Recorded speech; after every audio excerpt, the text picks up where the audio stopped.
Hi ladies!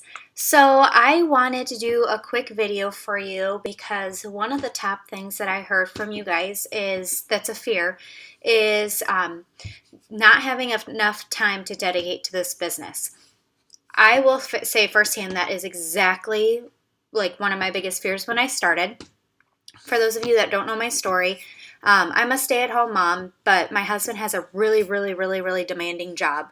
And so before I got started, he made it very clear that he would support me 100% in this business, but that I needed to be there for our family like I had always been. Like this wasn't going to be first priority or anything like that, but he supported me 100%.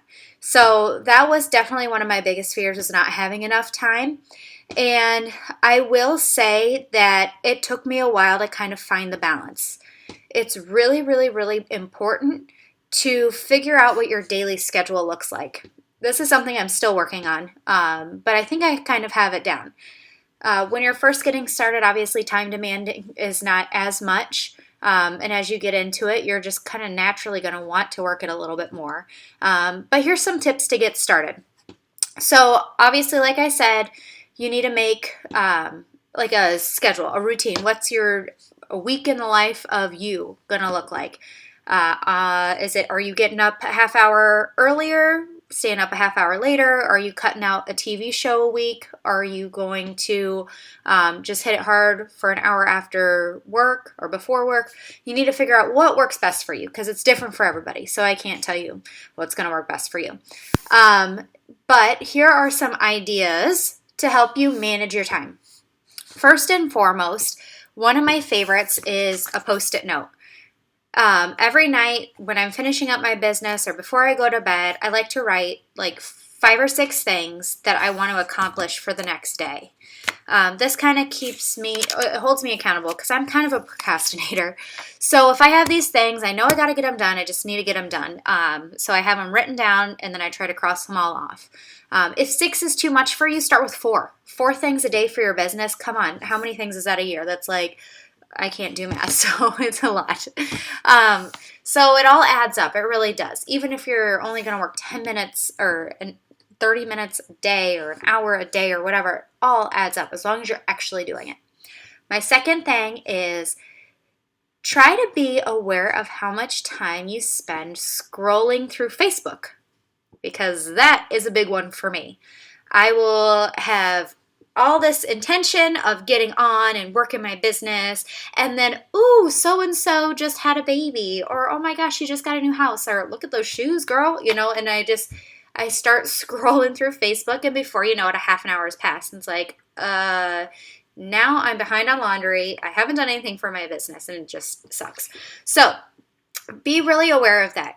So to help you with that, I have Power Hour. And this is just a little something that I learned at our team meeting this last month. And hopefully it'll help you out. And I hope it's not backwards, but if it is, whatever. Okay, so Power Hour. Here's what it entails. So you're going to break up 1 hour into 4 15-minute sections. During those 15-minute sections, you are not going to do anything but work on that particular thing. So the kids are crying in the background, unless they're like really hurt, or then don't attend to them until 15 minutes is up, and then go do it. The laundry needs switched out, just finish the 15 minutes, go switch out the laundry, and then let's go on to section number 2. So here is the first section. The first section is prospecting. So you're going to spend 15 minutes, and what you're going to do during this first 15 minutes, you're going to do things like making a hundreds list. For those of you who don't know, a hundreds list is a list of 100 people that you think would either love the products, be interested in the business, maybe have a party for you. So you make a list of all those people, kind of say, oh, she'd do a party for me, she'd probably love the greens, she'd be amazing at this business, and then, kind of write it out so you know you have a plan of action. Another thing you would do during this time, message potential customers, potential distributors. So just going through that hundreds list and actually doing an action off of the list you made and contacting them. Follow-ups. You will hear this time and time again. Fortune is in the follow-up. I cannot tell you how many times I have messaged somebody. It says seen. They haven't messaged me back. And I think, oh, they're just not interested. Sure enough, 6 months later, a year later, welcome to the team, so-and-so. It's like, are you kidding me? So it's my bad. I didn't follow up with them. So fortune's in the follow-up. Now with this, you don't want to like be stalker status. You don't want to be like, hey, did you get my message? Hey, I saw you got my message. Hey, what do you think? Da-da-da. No. Like, give it a little bit of time. Like, hey, I never heard back from you. You're still on my mind. Just whatever you would say in a conversation with somebody. Hey, or if you ran into them, oh, you're still on my mind. I'm still thinking about you. So fortune's in the follow-up. Also, another thing you would do here is tackle that chickens list. We all have a chickens list, and this entails people that we would love to get on this team or work with, but oh my gosh, she would never be, I can't push send. I can't message her. I just can't. Well, you never know. You never know. Actually, one of my chickens would be Stephanie Chandre, and look at that. She is amazing. So you just got to tackle those chicken lists. Okay, so that's first 15-minute section. Just trying to get sales, trying to grow your team.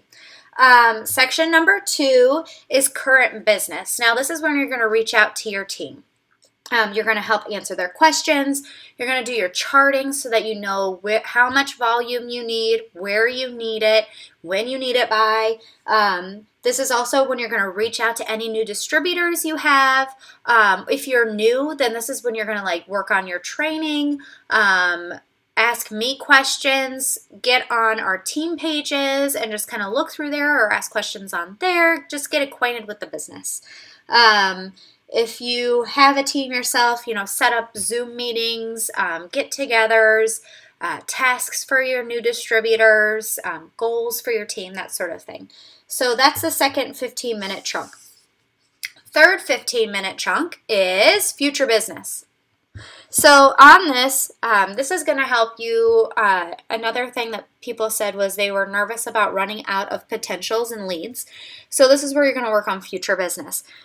You will never run out of leads or potentials. There are billions of people in this world and only 100,000 active It Works distributors.